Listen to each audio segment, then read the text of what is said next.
रायबरेली में जिलाधिकारी के माध्यम से राज्यपाल को ज्ञापन देते हुए विजय विद्रोही ने सरकार को घेरने का प्रयास करते हुए अपनी आवाज को बुलंद किया। लगातार उत्तर प्रदेश में दलितों के खिलाफ हो रहे अत्याचार को लेकर भारत की कम्युनिस्ट पार्टी माकपा के कार्यकर्ताओं ने जिला कलेक्ट्रेट परिसर का घेराव करते हुए हाल ही में प्रतापगढ़ में हुई हिंसा में ग्रामीणों के खिलाफ जो फर्जी मुकदमे लिखे जा रहे हैं उनका विरोध माकपा के अध्यक्ष विजय विद्रोही ने किया और सरकार से आग्रह किया कि जो भी लोग निर्दोष हैं उनके ऊपर फर्जी मुकदमे ना लिखे जाए और जो लोग दोषी हैं उन पर सख्त कार्रवाई की जाए। बता दें, जय और पीड़िता को आर्थिक मुआवजा भी दिया जाए। और हाल ही में बस्ती जिले में एक युवक की थाने में इस कदर पिटाई की गई कि उसकी मौत हो गई। मामला 5000 पैसा ना देने के कारण उसकी पिटाई इस कदर की गई कि उसकी मौत हो गई। फिलहाल कार्रवाई के तौर पर 2 पुलिस वाले को निलंबित कर दिया गया और एक इंस्पेक्टर को स्थानांतरित कर दिया गया। बता दें, माकपा ने इसका विरोध करते हुए कहा कि जिन लोगों ने उसकी हत्या की है उनके खिलाफ मुकदमा पंजीकृत किया जाए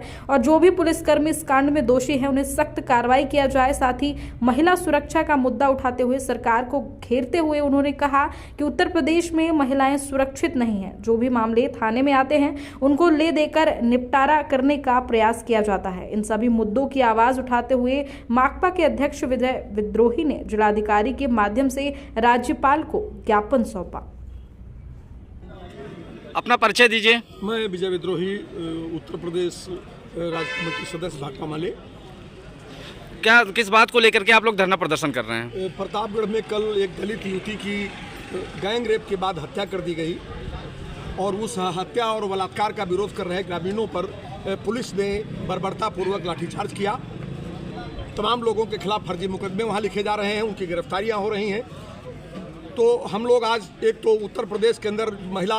हिंसा का जो प्रश्न है वो बहुत भयानक अवस्था में है और हर रोज़ कहीं न कहीं इसी तरह की कोई न कोई दुर्दांत घटना होती रहती है। तो उत्तर प्रदेश के अंदर महिला सुरक्षा का जो सरकार का जो दावा था वो खोखला साबित हो गया है और इस पर हम लोग सरकार से एक सर्कुलर जारी करने और श्वेत पत्र जारी करने की मांग को लेकर के और प्रतापगढ़ में जो हत्या और बलात्कार के दोषी हैं उनकी गिरफ्तारी की मांग करने तथा निर्दोष ग्रामीणों का जो उत्पीड़न हो रहा है उनका उत्पीड़न रोके जाने की मांग को लेकर के तथा बस्ती जिले में दुबोलिया थाने के अंदर एक 16 साल के किशोर लड़के को आदर्श उपाध्याय को एक मामूली कहासुनी के मामले में पुलिस पकड़ के ले गई और 5000 रुपए की मांग में उसको इतना मारा कि उसकी मौत हो गई। हत्या का मुकदमा अभी तक नहीं लिखा गया है, सिर्फ 2 सिपाहियों का स्थानांतरण और एक दरोगा का दो सिपाहियों का निलंबन और एक इंस्पेक्टर का जो है वहाँ से जो तबादला किया गया है। ये काफ़ी नहीं है, हत्या का मुकदमा दर्ज किया जाए और दुबोलिया में जो घटना हुई है उसके पीड़ित परिवार को भी 50 लाख का मुआवजा दिया जाए और प्रतापगढ़ में जो युवती की हत्या हुई वो भी अपने परिवार की कमाने खाने वाली एक विकलांग माँ की बेटी थी, वो परिवार का पालन पोषण कर रही थी। हम उसके लिए भी मांग करने आए हैं कि सरकार 50 लाख का मुआवजा दे और उत्तर प्रदेश के अंदर दलितों, महिलाओं, अल्पसंख्यकों के खिलाफ जो एक युद्ध चलाया जा रहा है जिसमें सरकार, पुलिस, राजनेता और गुंडे ये तीनों का एक गठजोड़ है, इस पर लगाम लगाई जाए वरना जनता के बड़े आंदोलनों का सामना करना पड़ेगा। विजय जी, लगातार आप लोगों का धरना प्रदर्शन चलता रहता है, आखिरकार सबसे बड़ी बात कि अगर आप लोगों की मांगे पूरा नहीं होती हैं तो आगे आप लोग क्या करेंगे? हम लोग तो लगातार संघर्ष में हैं और हमें इस सरकार से कोई उम्मीद नहीं है कि सरकार हमारी कोई मांग पूरी करेगी, इसलिए कि जो कुछ भी हो रहा है ये सरकार के संरक्षण में हो रहा है। सरकार जानबूझ करके आंखें बंद कर लेती है और आंखें बंद करने